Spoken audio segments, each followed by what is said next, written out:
ഭാഗം 32. തലേന്നത്തെ ആദികളൊന്നുമില്ലാതെ നല്ല ഉന്മേഷത്തിലാണ് ഞങ്ങളുടെ നടപ്പ്. മരുഭൂമിയുടെ ചൂടിനൊന്നും ഞങ്ങളെ തൊടാൻ കഴിഞ്ഞിട്ടില്ല. എത്രയോ നാളുകളായി ഞങ്ങൾ ഇത് നിത്യവും അനുഭവിക്കുന്നു. ഈ ചൂടും ഈ ദാഹവും ഞങ്ങൾക്ക് സാധാരണമാണ്. വർഷങ്ങളോളം മസ്രയിൽ കഴിഞ്ഞ ഒരുവനെ തോൽപ്പിക്കാൻ മരുഭൂമിക്ക് അത്ര വേഗമൊന്നും സാധ്യമല്ല. മണിസൗധങ്ങളിൽ വസിച്ച് വല്ലപ്പോഴും വിനോദത്തിനു വേണ്ടിയും കൗതുകത്തിനു വേണ്ടിയും മാത്രം മരുഭൂമിയിലേക്ക് ഇറങ്ങുന്നവരാണ് അതിൻ്റെ ചൂടിൽ തളർന്ന് ക്ഷീണിച്ചു പോകുന്നത്. മരുഭൂമി അതിന് ശ്രമം തുടങ്ങുമ്പോഴേക്കും ഞങ്ങൾ എത്തേണ്ടിടത്ത് എത്തിയിരിക്കും. ഞങ്ങൾക്കൊപ്പം അള്ളാഹുവുണ്ട്. അപ്പോഴത്തെ ആ വിശ്വാസവും തൻ്റെയിടവുമായിരുന്നു ആ കറതീർന്ന മരുഭൂമിയിലൂടെ ഞങ്ങളെ നടത്തിയത്. മരുഭൂമിയിലെ ഓരോന്നും കണ്ടും ആസ്വദിച്ചും അറിഞ്ഞുമാണ് ഞങ്ങൾ നടന്നത്. ശരിക്കും ഒരു ഉത്സവത്തിന് പോകുന്ന പ്രതീതി. അത്രയുമേ ആ നടപ്പിന് ഞങ്ങൾക്ക് തോന്നിയുള്ളൂ. ഏറ്റവും ഉത്സാഹത്തിൽ ഹക്കീമായിരുന്നു. ഓരോന്നും എന്താണെന്നും എന്തുകൊണ്ടാണെന്നും എങ്ങനെയാണെന്നും അവന് അറിയണമായിരുന്നു. ഒരു കൊച്ചുകുട്ടിയുടെ നിഷ്കളങ്കത അതിൻ്റെ ലാളിത്യത്തിൽ ഇബ്രാഹിം വിവരിച്ചു കൊടുക്കുകയും ചെയ്തു. മരുഭൂമിയെപ്പറ്റിയുള്ള അവൻ്റെ അറിവ് അപാരമായിരുന്നു. അങ്ങനെ നടന്ന് ഒരിടത്തെത്തിയപ്പോൾ ഞങ്ങൾ ശരിക്കും അതിശയപ്പെട്ടു പോയി. നിരന്തരമായ മണൽക്കാറ്റിലൂടെ മണ്ണ് പറ്റി ഫോസിലായിപ്പോയ ഒരു വനഭൂമിയുടെ താഴ്വാരമായിരുന്നു അത്. സങ്കല്പത്തിൽ പോലും കണ്ടിട്ടും കേട്ടിട്ടുമില്ലാത്ത ഒരിടം. മരങ്ങളുടെ രൂപത്തിൽ ആ താഴ്വാരം നിറയെ നിരവധി മണൽപ്പുറ്റുകൾ. ഹക്കീം കൗതുകത്തോടെ ആ താഴ്വരയിലേക്ക് ഇറങ്ങിച്ചെന്ന് അതിലൊന്നിൽ തൊട്ടുനോക്കി. അതിൽ നിന്നും മണ്ണ് അടർന്നു വീഴാൻ തുടങ്ങി. എത്ര നൂറ്റാണ്ടിലെ മണൽക്കാറ്റാവാം ഈ വനഭൂമിയിലെ വൃക്ഷലതാദികളെ ഇങ്ങനെ മണൽപ്പുറ്റുകളാക്കി തീർത്തിരിക്കുക എന്ന് ഞങ്ങൾ അതിശയപ്പെട്ടു പോയി. ഈ മരുഭൂമി അത്രയും നിബിഡ വനമായിരുന്ന ഒരു കാലത്തെപ്പറ്റിയും അതിനെ പതിയെ പൊടിക്കാറ്റ് തിന്നു തീർന്നതിനെപ്പറ്റിയും ഞാൻ പേടിയോടെ ഓർത്തു. അധികം നേരം ഇവിടെ നിൽക്കണ്ട. ഇത് വല്ലാത്ത അപകടം പിടിച്ച ഒരിടമാവാൻ ഇടയുണ്ട്. പ്രതീക്ഷിച്ചിരിക്കാതെ ആവാം ഇവിടെ പൊടിക്കാറ്റ് അടിക്കുക. പിന്നെ രക്ഷപ്പെട്ടെന്നേ വരില്ല, ഇബ്രാഹിം പറഞ്ഞു. പിന്നെ ഞങ്ങൾ ഒരു 10 ചുവട് നടന്നില്ല. പെട്ടെന്ന് കൺമുന്നിൽ എന്തോ ഒരു ചലനം പ്രത്യക്ഷപ്പെട്ടു. വെള്ളം കാട്ടി കൊതിപ്പിക്കുന്ന മരീചികയാണെന്നാണ് ആദ്യം വിചാരിച്ചത്. പിന്നെന്തോ ഒരു സീൽക്കാര ശബ്ദം കേട്ടു. ഇബ്രാഹിം പറഞ്ഞതുപോലെ മണൽക്കാറ്റാണോ എന്ന് സംശയിച്ചു. കണ്ണു വിരിച്ചു നോക്കിയപ്പോൾ കാറ്റത്ത് തലയാട്ടി നിൽക്കുന്ന പൂന്തോട്ടം പോലെ എന്തോ ഒന്ന് കൺമുന്നിൽ ആടിക്കളിക്കുന്നു. തന്നെയുമല്ല, അത് പതിയെ മുന്നോട്ട് നീങ്ങുകയാണ്. ഇബ്രാഹിം ഭീതി കൊണ്ട് ഞരങ്ങി. പാമ്പുകൾ. അപ്പോഴാണ് ശരിക്കും കാണുന്നത്. തലയാട്ടി മുന്നോട്ട് നീങ്ങി വരുന്ന ഒരു കൂട്ടം പാമ്പുകളാണത്. ഒന്നും രണ്ടുമല്ല, ഒരുപക്ഷെ 500 1000 പാമ്പുകൾ ഒന്നിച്ച്. ഞാൻ ഒരിക്കലും കാണുകയോ സങ്കല്പിക്കുകയോ ചെയ്യാത്ത മറ്റൊരു കാഴ്ച. ഒരു വലിയ സൈന്യത്തിൻ്റെ പടപ്പുറപ്പാട് പോലെ മരുഭൂമിയിലെ പൊടി ഇളക്കി മറിച്ചാണ് അവയുടെ വരവ്. മുന്നിൽ സൈന്യാധിപനെ പോലെ ഒരു നെടുവിരിയൻ തല ഉയർത്തിപ്പിടിച്ച്, പിന്നാലെ മറ്റനേകം ഭടന്മാർ. മണലിൽ തല പൂഴ്ത്തി അനങ്ങാതെ കിടന്നോളൂ. മറ്റൊന്നും ചെയ്യാൻ നമുക്കില്ല, ഇബ്രാഹിം പറഞ്ഞു. ഞങ്ങൾ ഒട്ടകപ്പക്ഷികളെപ്പോലെ മണലിൽ തല താഴ്ത്തി വെച്ച് അനങ്ങാതെ കിടന്നു. അല്പം കഴിഞ്ഞപ്പോൾ സീൽക്കാരൻ പതിയെ ഞങ്ങളെ സമീപിച്ചു. പേടികൊണ്ട് എൻ്റെ ശരീരം ശരിക്കും വിറയ്ക്കുന്നുണ്ടായിരുന്നു. ആ 1000-ൽ ഏതെങ്കിലും ഒന്നിൻ്റെ പല്ല് എൻ്റെ ദേഹത്ത് എവിടെയെങ്കിലും ഒന്ന് പൂളിയാൽ പിന്നെ 10 നിമിഷങ്ങൾ മതി എല്ലാം അവസാനിക്കാൻ. മനസ്സിൽ അത്യുച്ചത്തിൽ അള്ളാഹുവിനെ വിളിച്ചു കിടന്നു. അവ ഞങ്ങളുടെ മുകളിലൂടെ ഇഴഞ്ഞിഴഞ്ഞ് മുന്നോട്ട് പോയി. ഓരോന്ന് സ്പർശിക്കുമ്പോഴും ഒരു തീക്കൊള്ളി കൊണ്ട് തൊടുന്നതുപോലെ എൻ്റെ ദേഹം പൊള്ളി. അവയെല്ലാം കടന്നുപോയി എന്നുറപ്പായപ്പോൾ ഞങ്ങൾ പതിയെ തല പൊന്തിച്ചു നോക്കി. ഞങ്ങളുടെ ശരീരത്തിലെ വിവസ്ത്രമായ ഇടങ്ങളിലെല്ലാം ചാട്ട കൊണ്ടടിച്ചതുപോലെ തിണർന്ന് പൊന്തിയിരുന്നു. മരുഭൂമിയിൽ നിങ്ങൾ ആദ്യമായിട്ടാണെങ്കിൽ ഈ മരുഭൂമി ഒരു വെറും മരുഭൂമിയേ അല്ലെന്ന് നിങ്ങൾ വേഗം അതിശയപ്പെട്ടേക്കും. മരുഭൂമി ഒരു കാടാണ്.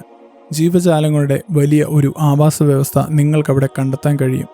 പാമ്പുകൾ, പഴുതാരകൾ, പല്ലികൾ, ചിലന്തികൾ, പൂമ്പാറ്റകൾ, കഴുകന്മാർ, ചെന്നായ്ക്കൾ, മുയലുകൾ, കീരികൾ, അങ്ങനെ എന്തെല്ലാം. അവയ്ക്കെല്ലാം അവയുടെ സ്വന്തം വഴികൾ, സ്വന്തം പട്ടണങ്ങൾ, സ്വന്തം നിയമങ്ങൾ, സ്വന്തം രാജ്യങ്ങൾ. മനുഷ്യനും അവൻ്റെ നിയമങ്ങൾക്കും ജീവിതത്തിനും അവിടെ യാതൊരു പ്രശസ്തിയുമില്ല. മനുഷ്യൻ്റെ അതിരുകൾക്കും അവ വില കൽപ്പിക്കുന്നില്ല. അവരാണ് ഈ മരുഭൂമിയിലെ അവകാശികൾ. അള്ളാഹു അവർക്കായി പതിച്ചു കൊടുക്കുന്നതാണ് ഈ ഭൂമി. അവരെ അവിടെ ജീവിക്കാൻ വേണ്ടി ജനിപ്പിച്ചു വിട്ടിരിക്കുന്നു. ഞാനോ അവിടെ അനധികൃതമായി കടന്നു ചെന്നവൻ. എൻ്റെ ശരീരത്തിനേറ്റ ചെറിയ തിണർപ്പുകൾ അവയുടെ ചെറിയ ശിക്ഷകൾ മാത്രം. പകലത്ര പ്രശ്നമൊന്നുമില്ല. രാത്രിയാണ് ഏറെ സൂക്ഷിക്കേണ്ടത്. എവിടെയെങ്കിലും പൊത്തുകളിൽ ഒളിഞ്ഞിരിക്കുന്നവയെല്ലാം രാത്രി ഇരപിടിക്കാൻ പുറത്തിറങ്ങും. പാമ്പുകളാവട്ടെ ഉഗ്രവിഷമുള്ളവ. അതുതന്നെ 50-ൽ പരം തരമുണ്ട്. മരുഭൂമിയിലൂടെ നടക്കുമ്പോൾ പൊഴിഞ്ഞു കിടക്കുന്ന എത്ര പടങ്ങൾ ഞങ്ങൾ കണ്ടെന്നോ. ഓരോന്നും കയ്യിലെടുത്ത് ഇബ്രാഹിം അത് ഏത് പാമ്പിൻ്റേതെന്ന് കൃത്യമായി പറയും. ആ പാമ്പ് കടിച്ചാൽ എത്ര സെക്കൻഡുകൾക്കുള്ളിൽ മരിക്കുമെന്നും. എന്തിന്, മരുഭൂമിയിലെ ഒരു ചിലന്തിയുടെയോ പഴുതാരയുടെയോ കടിയേറ്റാൽ മതി ചാവാൻ. മരുഭൂമിയിലും ആമകളുണ്ടെന്ന് നിങ്ങൾക്കറിയാമോ? കടലാമകളുടെ അത്രയും വലിപ്പമില്ലെങ്കിലും സാമാന്യം വലിപ്പമുള്ളവ തന്നെ. ഏറെ ചൂടില്ലാത്ത നേരത്താണ് അവ പുറത്തിറങ്ങുക. 100 വയസ്സുവരെ ജീവിച്ചിരിക്കുന്ന ആമകളുടെ ശരീരത്തിൻ്റെ 40% വെള്ളമാണ്. നമ്മൾ മരുഭൂമിയിലെ കപ്പൽ എന്ന് വിളിക്കുന്ന ഒട്ടകങ്ങൾക്ക് പോലും 3 ദിവസം കഴിയുമ്പോൾ വെള്ളം കുടിക്കേണ്ടി വരുന്നു.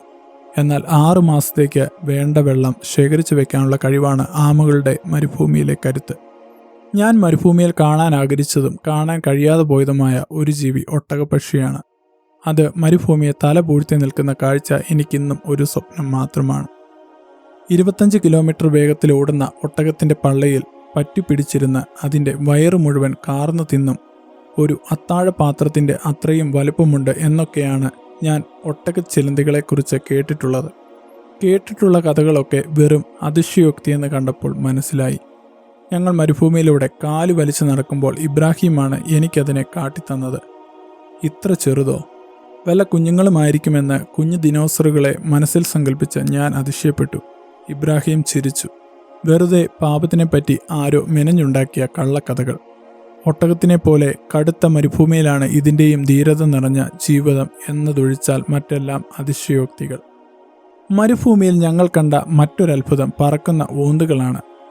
ഉച്ചവെയിലിലൂടെ ഇങ്ങനെ നടക്കുമ്പോൾ പെട്ടെന്ന് കൺമുന്നിലൂടെ എന്തോ ഒരു സുവർണ നിറം മിന്നിമായുന്നത് കാണാം. ജിന്നുകളെപ്പോലെയോ ഭൂതങ്ങളെപ്പോലെയോ ആണ് അവ. എവിടേക്കാണെന്നറിയില്ല, പെട്ടെന്ന് അവ അപ്രത്യക്ഷമാകും. ചൂടിറങ്ങി ജലം പറ്റി ക്ഷീണം തൂങ്ങിയ കണ്ണുകളുടെ മായക്കാഴ്ചകളാണോ വെളിച്ചത്തിൻ്റെ ആധിക്യം കൊണ്ട് പിരിപിരിപ്പുകളാണോ എന്നൊക്കെ സംശയമുണ്ടായിരുന്നു. പെട്ടെന്ന് മണലിലെവിടെയെങ്കിലും അവ പ്രത്യക്ഷമാവും. പേടിച്ചരണ്ട പോലെ കണ്ണുകൾ ഇടത്തോട്ടും വലത്തോട്ടും വെട്ടിച്ച് നമ്മെ മിഴിച്ചു നോക്കിക്കൊണ്ടിരിക്കും. ചിലപ്പോൾ ആ കാഴ്ച കുറേ ദൂരത്തേക്ക് പറന്ന് ചെല്ലുന്നത് കാണാം. ശരിക്കും പിന്നിൽ നിന്ന് ഒരാൾ കല്ലെറിഞ്ഞതാണെന്നാണ് തോന്നുക. പലവട്ടം ആ വിചാരത്തിൽ ഞാൻ തിരിഞ്ഞു നോക്കിയിട്ടുമുണ്ട്. മണൽ മടക്കിൽ എവിടെ നിന്നെങ്കിലും ചാടിച്ചീറി ഒരു പറക്കലാണ്. അപ്പോഴൊന്നും അത് ഓന്തായിരിക്കില്ലെന്ന് നനച്ചില്ല. പിന്നെ എപ്പോഴോ ഒരു മണൽ കൂനയ്ക്ക് മുകളിൽ കയറിയപ്പോൾ അതിൻ്റെ തലഭാഗത്ത് അവകൾ പറന്നു കളിക്കുകയാണ്. സുവർണ നിറങ്ങളുടെ ചാടിക്കളി കണ്ടാൽ ഒരു മരച്ചില്ലയിൽ ചാടിക്കളിക്കുന്ന അടയ്ക്കാക്കുരുവികളാണെന്നേ തോന്നും. ഒരു 100-100 എണ്ണം ആ മണൽ തടാകത്തിൽ കിടന്ന് ചാടി മതിക്കുകയാണ്. അവയ്ക്ക് ചിറകുകളുണ്ടോ അതോ വെറും കാലുകൾ കൊണ്ടാണോ പറക്കുന്നത് എന്നൊക്കെ അറിയാൻ പിടിച്ചു നോക്കണമെന്നുണ്ടായിരുന്നു. പക്ഷെ പിടിക്കാൻ പോയിട്ട് അടുത്തൊന്ന് കാണാൻ പോലും ഒന്നിനെയും എനിക്ക് കിട്ടിയില്ല. അത്ര വേഗത്തിലാണ് അവയുടെ പറക്കലും മണ്ണിനടിയിലേക്കുള്ള നൂണുപോകലും. ഈ ഓന്തുകൾ ഒരിക്കലും വെള്ളം കുടിക്കാറില്ലത്രേ. ഇബ്രാഹിം ഗാദാരിയുടെ അറിവാണ്. ഓന്തുകളോ? എൻ്റെ യാതന നിറഞ്ഞ ഈ യാത്രയുടെ ഒരു നിമിഷത്തെ മനോഹരമായ കാഴ്ച കൊണ്ട് സന്തോഷിപ്പിച്ച സുവർണ ഓന്തുകളോ? നിങ്ങൾക്ക് വെള്ളം കുടിക്കാതെ ഒരു ജന്മം മുഴുവൻ ജീവിച്ചു തീർക്കാൻ കഴിയുമെങ്കിൽ അതിലൊരൽപ്പം ജീവിതം എനിക്കും തരണേ. എൻ്റെ ഈ യാത്ര എവിടെയെങ്കിലും ഒന്ന് പൂർത്തിയാകും വരെയെങ്കിലും. ഉച്ചമയങ്ങിയതും പൊടി പിടിച്ചതുമായിരുന്നു. ഒരു 10 വാരയ്ക്കപ്പുറം ഒന്നും കാണാൻ പറ്റാത്ത അവസ്ഥ. അത് പിന്നീടുള്ള അവയുടെ നടത്തം കൂടുതൽ ദുഷ്കരമാക്കി. എന്നിട്ടും ഞങ്ങൾ നടന്നു. ആകാശം വെയിലല്ല തീയാണ് പേയിക്കുന്നതെന്ന് തോന്നിപ്പോയി. ചൂട് ഏറുന്നതിനനുസരിച്ച് ഞങ്ങളുടെ ശരീരം പതിയെ വാടിത്തുടങ്ങി. കാലത്ത് നടത്തം തുടങ്ങിയപ്പോഴുണ്ടായിരുന്ന ഉത്സാഹമൊക്കെ പതിയെ അപ്രത്യക്ഷമായി. എന്നാൽ അപ്പോഴൊക്കെ ഇബ്രാഹിം ഞങ്ങളെ പ്രോത്സാഹിപ്പിച്ചു കൊണ്ടിരുന്നു. ചിലപ്പോൾ 1 മൈൽ, അപ്പോഴേക്കും ഞങ്ങളുടെ ഹൈവേയിൽ എത്തിയിരിക്കും. പ്രതീക്ഷയാണല്ലോ മനുഷ്യനെ മുന്നോട്ട് നടത്തുന്നത്. ഞങ്ങൾ നടന്നു. പക്ഷേ കൺമുന്നിൽ പിന്നെയും പിന്നെയും പിന്നെയും മരുഭൂമി മാത്രം. മണൽ മണൽ മണൽ മാത്രം. അങ്ങനെ ആ നടത്തം അപാരാഹ്വാനം മധ്യാഹ്വാനവും പിന്നിട്ട് സായാഹ്നമായി. എന്നിട്ടും ഞങ്ങൾ പ്രതീക്ഷിച്ചതെന്തോ അതുമാത്രം കണ്ടില്ല. ഞങ്ങൾക്ക് മുകളിലൂടെ ഇഴഞ്ഞിഴഞ്ഞ് പടിഞ്ഞാറ് നീങ്ങുന്ന സൂര്യൻ ഞങ്ങളെ മരുഭൂമിയിൽ തനിച്ചാക്കിയിട്ട് ഒറ്റയ്ക്ക് ചക്രവാളത്തിൻ്റെ സ്വപ്നങ്ങളിലേക്ക് നടന്നുപോയി. നാവിൽ ഒരിറ്റുപോലും വെള്ളം വീഴാത്ത ഒരു മുഴുപ്പകലിന് ശേഷം രാത്രി വന്നെത്തി. ഞങ്ങൾ കിതച്ചും തളർന്നു മണലിൽ ഇരുന്നു. ഒരു പകൽ മുഴുവൻ നടന്നിട്ടും എവിടെയും എത്താത്തതിൻ്റെ സങ്കടത്തിൽ ഞാൻ കരഞ്ഞുപോയി. ഹക്കീമും എനിക്കൊപ്പം ആ കരച്ചിലിൽ പങ്കുചേർന്നു. ഇവിടെ എത്തിയ ആദ്യ ദിവസങ്ങളിൽ എന്തായാലും മരുഭൂമിയിലെത്തി. എന്നാൽ പിന്നെ ഇത്തിരി കാണാൻ കൊള്ളാവുന്ന നല്ല മരുഭൂമിയിൽ ജീവിക്കാനായെങ്കിൽ, കടൽ പോലെ മണൽ നിരന്നു കിടക്കുന്ന മരുഭൂമി കാണാനായെങ്കിൽ എന്നൊക്കെ ആഗ്രഹിച്ചിട്ടുണ്ട്. ഈ ഒരു ദിവസം കൊണ്ട് മരുഭൂമി ഞങ്ങളെ ശരിക്കും പീഡിപ്പിച്ചിരിക്കുന്നു. മരുഭൂമി മുറിച്ചു കടക്കേണ്ടി വന്നവരുടെ ഒത്തിരി കഥകൾ നാം എപ്പോഴൊക്കെയോ കേട്ടിട്ടുണ്ട്, വായിച്ചിട്ടുണ്ട്. അവർ നേരിട്ടുള്ള സാഹസങ്ങൾ വായിച്ച് ഞാൻ കോരിത്തരിച്ചിട്ടുണ്ട്. എന്നാൽ അവർക്കൊക്കെ നല്ല കരുത്തുള്ള ഒട്ടകങ്ങളുടെ നടപ്പു സഹായമുണ്ടായിരുന്നു. മരുഭൂമിയെ സ്വയം കൈവെള്ളയിലെ വരകൾ പോലെ അറിയാവുന്ന ബന്ധുക്കൾ അവർക്ക് സഹായത്തിനുണ്ടായിരുന്നു. അവരുടെ ഭാണ്ഡങ്ങൾ നിറയെ ആഹാരവും അവരുടെ തുകൽ സഞ്ചികൾ നിറയെ വെള്ളവും ഉണ്ടായിരുന്നു.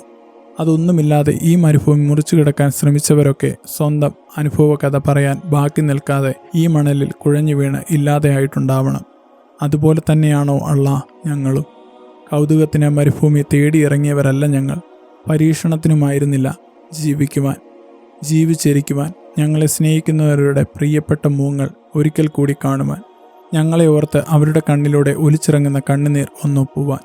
അതിനുവേണ്ടിയുള്ള ശ്രമത്തിനിടയിൽ അബദ്ധത്തിലാണ് ഞങ്ങളിവിടെ എത്തിപ്പെട്ടു പോയത്. അള്ളാഹ്, നീ മാത്രം, നിന്റെ മാത്രം ബലം, നിന്റെ മാത്രം വഴി, നിന്റെ മാത്രം സുരക്ഷിതത്വം. അള്ളാഹ്, നീ ഞങ്ങളെ ഈ മരുഭൂമിയിൽ ഇട്ട് ചുട്ടുകൊല്ലരുതേ.